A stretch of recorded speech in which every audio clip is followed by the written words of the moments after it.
Hi friends, കിടിലിനൊരു chicken dry fry ഉണ്ടാക്കിയാലോ? Oil fry.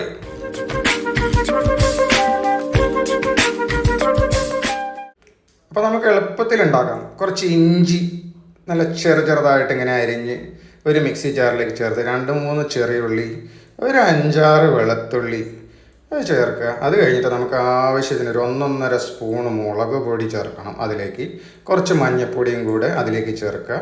അതിനുശേഷം കുറച്ച് പെപ്പർ ഇടുക. പെപ്പർ ഡ്രൈ ആയിട്ട് ഇട്ടാൽ മതിയായിരുന്നു. പിന്നെ കുറച്ച് ലെമൺ പിഴിഞ്ഞൊഴിക്കണം, അത്രയേ ഉള്ളൂ. ഈ മിക്സുകളെല്ലാം ചേർത്ത് നന്നായി അരച്ചെടുക്കുക. വെള്ളം പോരാൻ തോന്നുകയാണെങ്കിൽ ഓയിൽ ഒഴിച്ചാൽ മതി.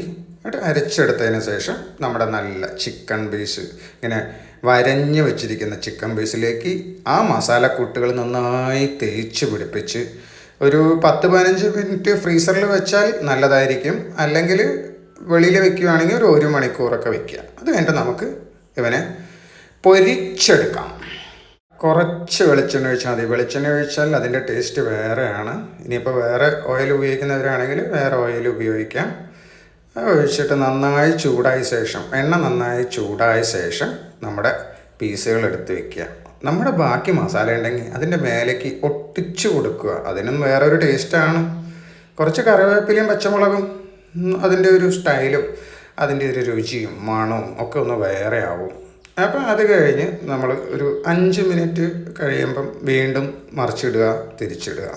ഇത്രയേ ഉള്ളൂ. ഇനിയിപ്പോൾ സൈഡ് വെന്തില്ല എന്ന് തോന്നുവാണെങ്കിൽ ഒന്ന് ചരിച്ചും കൂടെ വേവിച്ചെടുക്കുക. അടിപൊളി ടേസ്റ്റായ chicken dry fry. Oil fry ആണെങ്കിലും ഓയിൽ അധികമൊന്നും ഉപയോഗിച്ചിട്ടില്ലല്ലോ. എല്ലാവരും ഒന്ന് ട്രൈ ചെയ്ത് നോക്കുക. നല്ല ടേസ്റ്റുള്ള സാധനമാണ്. സൈഡ് ഡിഷായിട്ട് ഉപയോഗിക്കാം. ചപ്പാത്തീൻ്റെ കൂടെയൊക്കെ കഴിക്കുമ്പോൾ ഒരു സ്റ്റാർട്ടറായിട്ടൊക്കെ കഴിക്കാം.